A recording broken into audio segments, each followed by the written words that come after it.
Saya berangkat selesai takziah malam, kira-kira jam 11. Saya naik mobil, beberapa saat kemudian saya tidur di belakang. Jalan jauh. Begitu kira-kira jam 1 subuh, karena dari Makassar ke Palopo itu kurang lebih 8-10 jam. Saya terbangun. Saya lihat, kenapa ini mobil singgah? Oh, ternyata saya lihat, sopirnya turun kencing. Dia turun dari sebelah kanan. Saya juga tiba-tiba mau kencing. Saya turun sebelah kiri. Ini mobil tinggi. Ya, jauh sopirnya kencing sebelah kanan, saya turun sebelah kiri. Begitu saya lagi kencing, saya pikir sekalinya ini sopir dia tidak tahu saya turun. Karena memang dia tidak lihat saya turun. Dan pada saat dia turun, saya lagi tidur. Sementara saya lagi kencing, belum habis, tiba-tiba lari itu mobil. La haula wala quwata illa billah.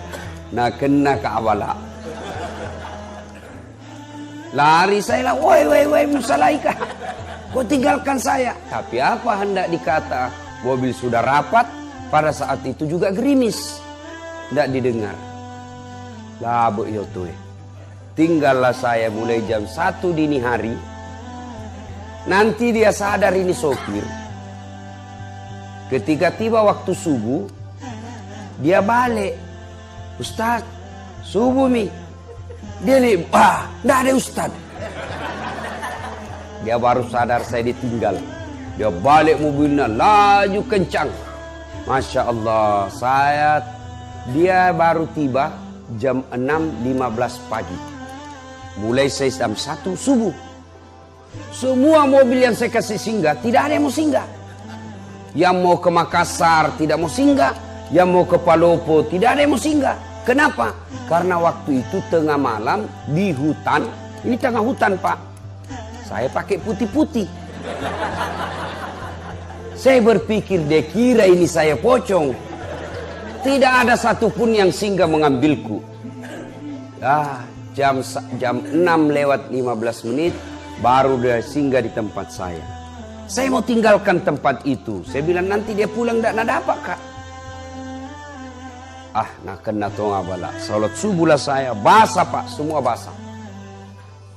Begitu saya sampai, dia tiba, saya mau bilang, saya mau siksa ini orang, saya mau bawa ini mobil dia, saya kasih tunggu singgah di sini. Saya bilang juga, tidak enak juga, tidak manusiawi, balas dendam. Saya sampai ke rumah jabatan Palopo, wali kota Palopo. Tiba-tiba Pak Yudas wali kotanya, dia bilang, Ustaz, bagaimana ceritanya bisa kita lupa koporta? Dalam hatiku mak beli si sopir ini.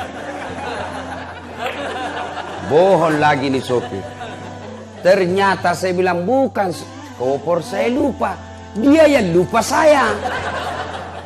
Ternyata dia lapor ke wali kota, kenapa terlambat sampai? Karena dia bilang kita balik lagi ke masjid, lupa kopornya Pak Ustaz. Nah, selesai saya ceramah, baru dia pulang lagi, Pak Wali datang lagi dengan sopir yang sama. Saya bilang, Pak Wali, mohon maaf, saya sudah maafkan itu sopirnya, tapi tolong jangan lagi dia yang ngantar Kak. Tapi apa hikmahnya? Setelah itu honorku dia tambah 2 kali lipat. Dia bilang ini Ustaz, uang duka cita. Nah ibu bapak saudara-saudara sekalian, saya ambil iktibar, saya ambil hikmah pelajaran dari kisah ini, di dunia. Apa pelajaran ini? Saya bilang beginilah kisahnya kita kalau kita dikubur. Masuklah kita dikubur.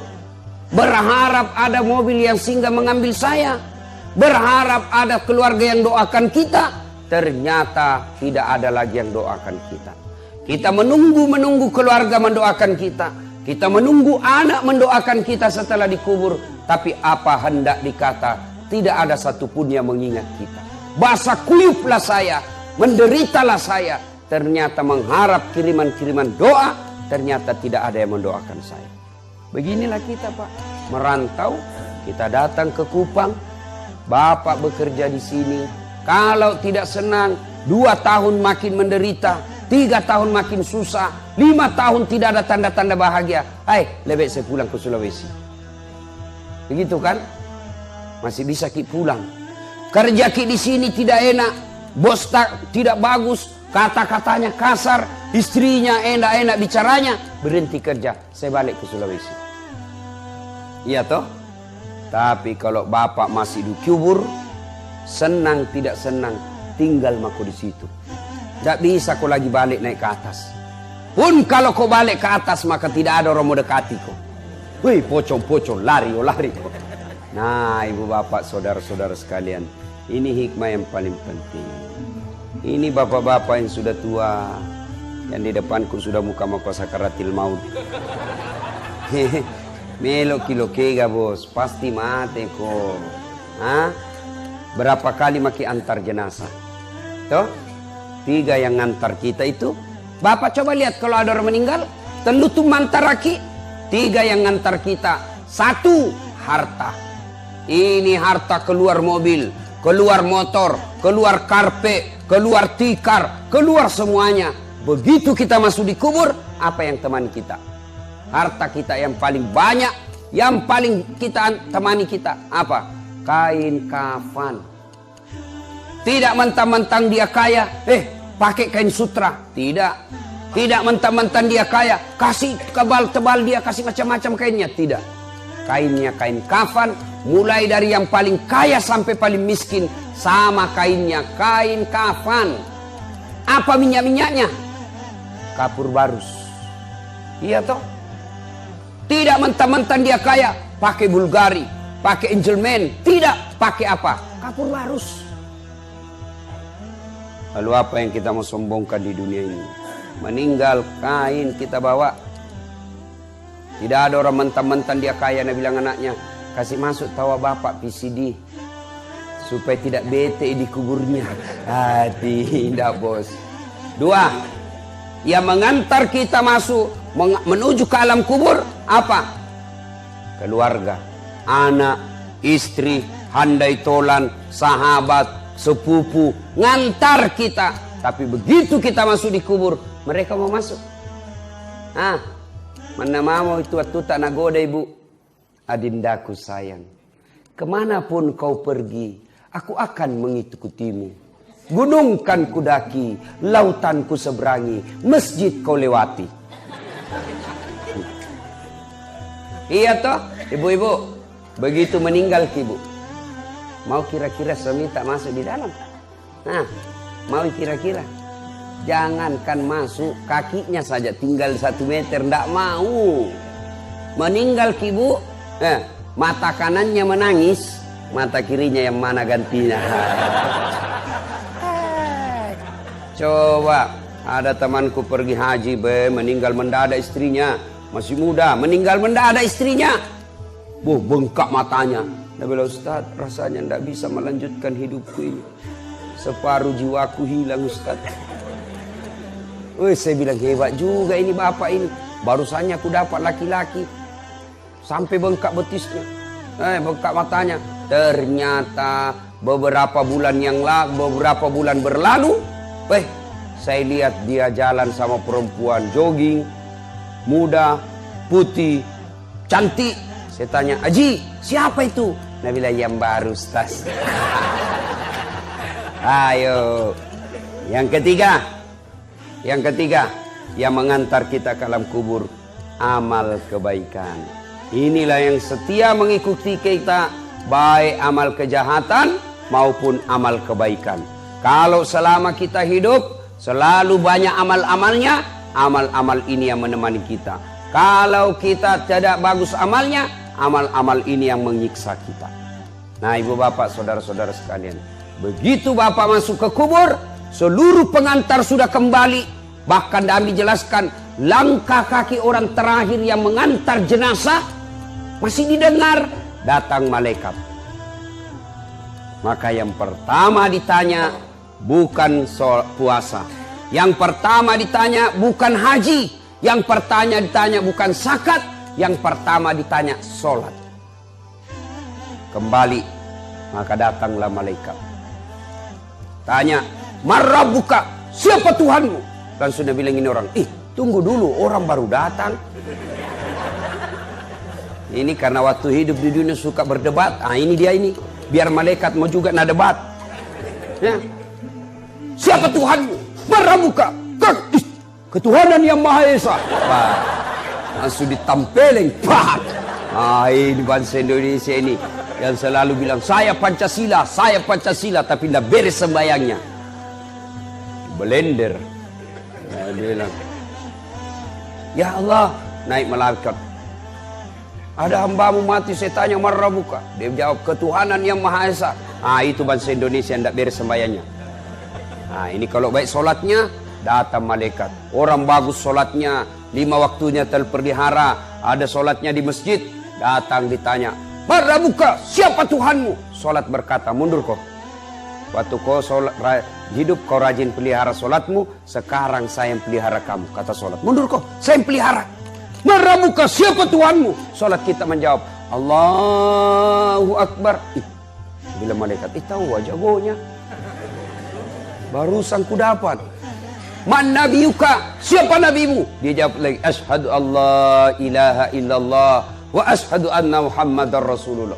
Malaikat mungkar tambahin, tahu jagonya anak kakak SS ini. Akhirnya malaikat naik melapor kepada Allah. Ya Allah, ada hambamu mati, saya tanya marrabuka. Dia jawab, Allahu Akbar. Allah berfirman, itu orang baik solatnya. Tidurkan dia seperti nikmatnya tidur pengantin baru untuk menunggu hari kiamat. Kalau baik solat. Nah, ada orang juga cerita Pak, penjual gogos. Tahu juga gogos toh? Pulang takziah, dia cerita tentang kematian, takut dia. Dia bilang sama istrinya, Bu, besok-besok kalau saya meninggal, jangan kau bungkus kain kafan. Nah, banyak pertanyaan bede. Jadi bagaimana Pak? Bungkus daun pisang. Supaya dikira kak gogos. Nggak ditanya-tanya mak. Oke, meninggal dibungkus betul kain pisang. Begitu ditanam kembali sama pengantar, datang malaikat. Kenapa ada gogos ini? Kenapa ada gogos? Bakar. Nggak ditanya, langsung dibakar. Ibu bapak saudara-saudara sekalian. Nah, berikutnya, kalau masuk kita sudah dikubur, sepertilah saya tadi, menunggu orang yang singgah mengambil saya, ternyata tidak ada. Nah, ketika kita masuk di dalam kubur, kata Nabi, 3 saja. Apabila anak cucu Adam sudah masuk ke alam kubur, tidak ada yang bisa menolongnya, kecuali 3. 1, apa itu? Anak yang soleh dan soleha. Ibu bapak meninggal, siapa doakan kita? Anak. Biar ada anak 7, biar anak-anak 9. Tapi kalau tidak bagus agamanya, tidak doakan. Paling dia ke kubur sekali setahun. Kapan? Lebaran. Itu pun datang di selfie. Pegang batu nisannya, nasiram, baru bilang sama kakaknya, foto dulu samping. Baru update status, goodbye my father. Nah itu mi anak tak kalau terlalu pintar dah ada agamanya. Ya, anak yang soleh dan soleha, yang doakan kita masuk di alam kubur. Allahumma ghafirli wali walidayya warhamhuma kama rabbayani shaghira. Kalau baik agamanya. Kalau tidak baik agamanya, siapa nak suruh doa? Pak Doja. Baik kalau Pak Doja tahu bahasa Arab. Kalau tidak tahu bahasa Arab, setengah mati bilang amin. Dia pikir mamaknya nak doakan, padahal mamaknya Pak Doja jangan doakan. Apa Nabi? Allahumma ghafirli. Nabi bilang Pak Doja, Allahumma ghafirli. Nabi bilang bapak amin. Wali walidayya amin. Warhamhuma kama rabbayani shaghira. Amin. Nak kira mamaknya didoakan, padahal mamaknya Pak Doja. Apa artinya itu tadi? Ya Allah ampuni dosaku. Nabi bilang ini bapak di belakang. Amin. Siapa ku? Dosanya Pak Doja. Wali walidayya, kedua orang tuaku. Nabi lagi di bapak. Amin. Ibu bapaknya Pak Doja. Sudah dikasih pisang sama uang, disuruh doakan mamaknya ada doakan. Nah, bapak saudara-saudara sekalian. Jadi yang paling habis waktu. Nah, 2 menit lagi. Yang kedua yang bisa menyelamatkan kita setelah anak yang soleh dan soleha, yang kedua adalah amal jariah. Amal jariah. Ya, amal jariah itu berupa apa? 1, pembangunan yang bermanfaat. Bangun masjid, bangun sekolah, bangun jembatan, tanah dijadikan jalanan umum, rumah dijadikan tahfiz Quran, rumah dijadikan rumah imam. Itu amal jariah. Amal jariah yang ketiga, setelah pembangunan anak soleh, pembangunan yang ketiga apa? Ilmu yang bermanfaat. Nih dengar ceramah saya, save, sebar, like and share. Jangan lupa kasih subscribe. Nah, kalau bapak-bapak dapat ilmu, WhatsApp, broadcast, itu setan menggoda. Jangan ku sabar. Nanti dia bilang korang so alim. Itu setan. Sebarkan saja kebaikan. Kalau gambar-gambar porno, selama gambar porno itu yang kau edarkan beredar, selama itu kau dapat dosa meskipun engkau sudah di alam kubur. Termasuk ibu-ibu, bapak-bapak, saudara-saudara yang sebarkan foto-fotonya yang kelihatan auratnya, maka selama beredar itu fotomu yang kelihatan auratnya, selama itu kau dapat kiriman dosa. Ibu bapak saudara-saudara sekalian, karena waktu yang terbatas saya harus ke bandara. Tidak mungkin tunggu kat pesawat, saya bukan presiden.